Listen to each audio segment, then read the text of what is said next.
Scene opens, POV, taong bahay, nakaupo, nakahiga, hawak ang phone, todo scroll sa TikTok. Sa background, TV nakabukas, sobrang lakas ng volume, pero walang pumapansin. Random TV drama scene plays. Anak, hindi ikaw ang ama. Taong bahay, deadma, nakafocus sa phone. Haha, ang funny ng TikTok na to. TV suddenly pauses on its own. Screen freezes, silence, awkward pause. TV suddenly speaks with attitude. Ako na lang lagi ang bukas, pero cellphone mo pa rin ang tinititigan mo? Zoom in sa mukha ng taong bahay. Shocked look.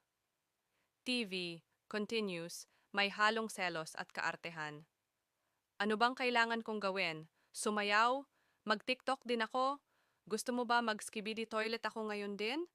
TV biglang nagpe-play ng skibidi toilet scene ng walang tigil at buong araw sila nagsayawan.